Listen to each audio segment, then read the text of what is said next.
पुरी समेत निमापड़ा पिपिली कोणार्क कणास ब्रह्मगिरी अस्तरंग और काकटपुर कोर्टे शनिवार राष्ट्रीय लोक अदालत अनुष्ठित होईछि।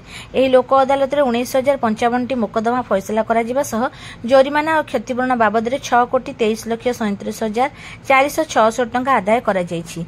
जिला आईन सेवा प्राधिकरण अनुकूल अध्यक्षा तथा जिला और दौरा जज अजंता षडंगी तत्वावधान में पुरी जिला आईन सेवा प्राधिकरण सचिव परितोष कुमार सेठी परिचालन में एही लोक अदालत अनुष्ठित होइथिला। जिला और दौरा जज यह उद्घाटन करथिले।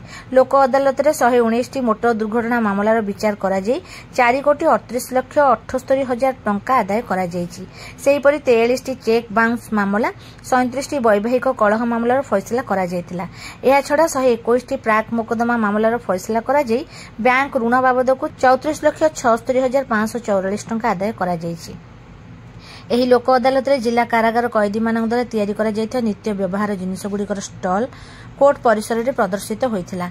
परिवार अदालत विचारपति सुमिता जेना, प्रथम अतिरिक्त जिला और दौरा जज सैकत पत्र, द्वितीय अतिरिक्त जिला और दौरा जज चिन्मयी मिश्र, तृतीय अतिरिक्त जिला और दौरा जज चिन्मयी बेहुरी, मुख्य विचारपति सुशांत कुमार मिश्र, वरिष्ठ देवानी विचारपति सौम्यरूप साहू, अतिरिक्त वरिष्ठ देवानी विचारपति प्रज्ञा पंडा, द्वितीय अतिरिक्त वरिष्ठ देवानी विचारपति सोनाली अपराजिता, देवानी विचारपति सिद्धार्थ शंकर सेनापति, उपखंड विचार विभाग विचारपति प्रतापवन पंडा, ग्राम्य न्यायकारी सोनाली महांती, प्रथम श्रेणी विचार विभाग विचारपति रीतिका गर्ग, प्रथम श्रेणी विचार विभाग विचारपति अनिमेष जेना, प्रथम श्रेणी विचार विभाग विचारपति सौरभ महापात्र, शिवानी महापात्र, चेतना लाढा, नीलिसा पट्टनायक प्रमुख मामलागुड़िकर विचार करथिले।